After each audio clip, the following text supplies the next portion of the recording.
හිතලා බලන්න අපි හැමදාම යන එන පාරවල් දිගේ සමහර වෙලාවට අපිටත් හොරෙන් සම්පූර්ණ ඉතිහාසයක්ම හැංගිලා තියෙන්න පුළුවන්. ඉතින් අද අපි මේ කතාබහෙන් දිගාරින්න යන්නේ හරියටම ඒ වගේ අමතක වෙලා ගිය කතාවක්. මේ තමයි කැලණිවැලි දුම්රිය මාර්ගයේ යටිඅන්තොට දක්වාම ගමන් කරපු හැමෝගෙම ආදරේ දිනාගත්ත පුංචි කෝච්චිය කතාව. අපි මේ කතාව පටන් ගන්නේ අවසානයෙන් හිතට හරිම ශමේෂී මොහතකින්. මේ වචන ටිකෙන්ම මවා ගන්න පුළුවන් නේද ඒ දවසේ තිබුණ ශෝකය? හැමෝම ආදරය කරපු සේවාවක් නැති වෙලා යනකොට ඒක නිකන් දුම්රිය ගමනක අවසානයක් නෙවෙයි. නෑ, ඒක මුළු ප්‍රදේශයකම එක යුගයක අවසානයක්. හොඳයි, අපි දැන් යමු ඒ කතාවේ අගින්දන් මුලට.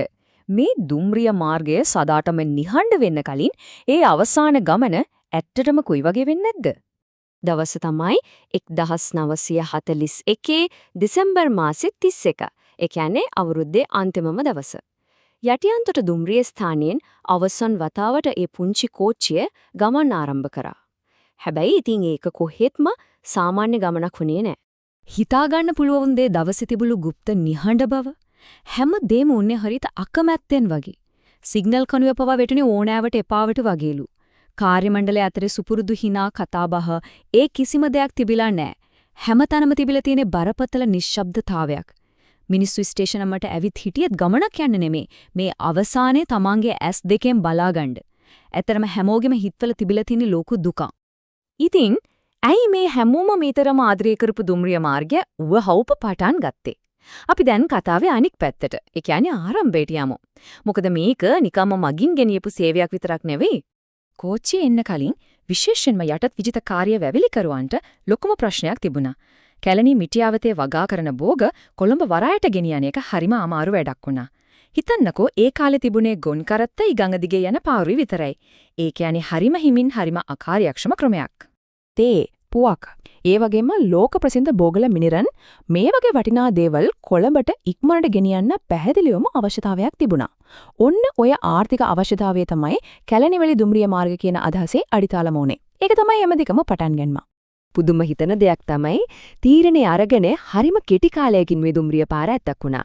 1900 දී වැඩ පටන් අරන් අවුරුදු 3ක් වගේ පොඩි කාලයක් ඇතුළත කොළඹ ඉඳලා යටිඅන්තොටටම කෝච්චි පාර හදලා ඉවර කළා.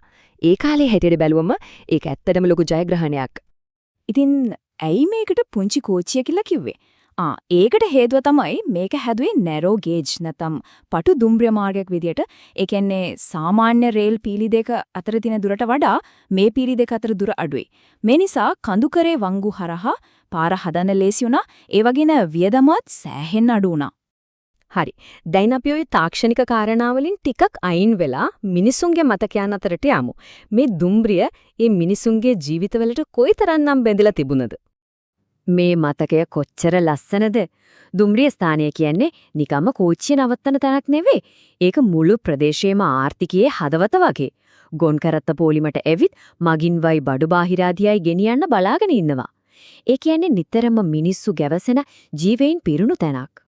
මේ මතකය ඊටත් වඩා පුද්ගලිකයි නේද? පොඩි ළමයෙක්ට කෝච්චියන වෙලාව දවසේ වැදගත්ම වෙලා ඒ හූ කියන සද්දේ ලොකු සවල් වලින් ගලංගුරු දාන සද්දේ මේ හැමදේම එයාගේ ජීවිතේම කොටසක් වෙලා. මේකෙන්ම තේරෙනවා මේ පුංචි කෝච්චිය මිනිසුන්ගේ හිතවලට කොච්චර කිට්ටු වෙලාද කියලා. 7-5. ඔව්. ඒ කාලේ පොඩි ළමයෙක් ළඟ නගරයකට යන්න කෝච්චි ටිකට් එකට ගිහින් තියෙන්නේ 7-5යි. මේකෙන් අපිට පැහැදිලි වෙනවා මේ ප්‍රවාහන සේවය සාමාන්‍ය මිනිස්සුන්ට කොයිතරම් ළඟව දරා ගන්න පුළුවන් මට්ටමක තිබුණද කියන එක. හොඳයි. එහෙනම් අපි ආයෙමත් මුලින්ම අහපු ප්‍රශ්නට එමු. මේ තරම් ජනප්‍රිය මුළු ප්‍රදේශයටම පණක් ගෙන ආපු දුම්රිය සේවයක් එකපාරටම නැවතුනේ ඇයි? මොකක්ද හේතුව? හේතුව ඇත්තටම හරිම සරලයි. ඒ වගේම කනගාටුදායකයි. ඒක තනිකරම ආර්ථික තීරණයක්. යටත් විජිත ආණ්ඩුව තීරණය කරලා තියෙනවා අවිස්සාවේල ඉඳන් යටිඅන්තොටට යන කොටස ලාභදායී නෑ කියලා. ඉතින් පාඩු ලැබෙන නිසා ඒක වහලා දාන්න ඕනේ කියලා තමයි වුන් තීන්දුව කරන්නේ. මේ තීරණය ක්‍රියාත්මක කරපු වේගය තමයි පුදුමම දේ. දෙසැම්බර් 31 රෑ අන්තිම කෝච්චිය ගියා.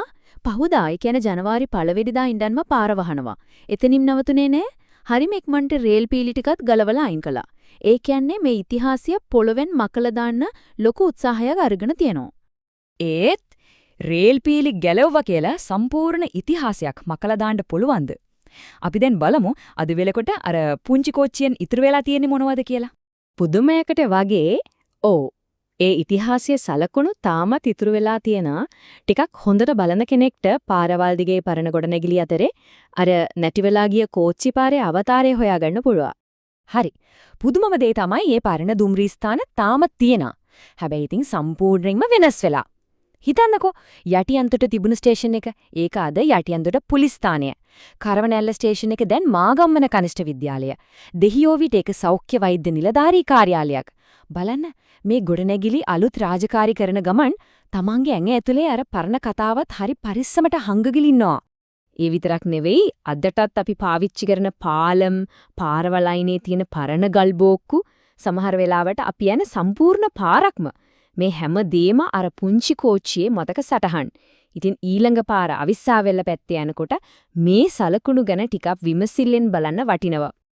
මේකෙන් තමයි හොඳටම පැහැදිලි වෙන්නේ මේ කෝච්චි පාර මිනිස්සුන්ගේ ජීවිතවලට කොයිතරම් බද්ධ වෙලා තිබුණද කියන එක.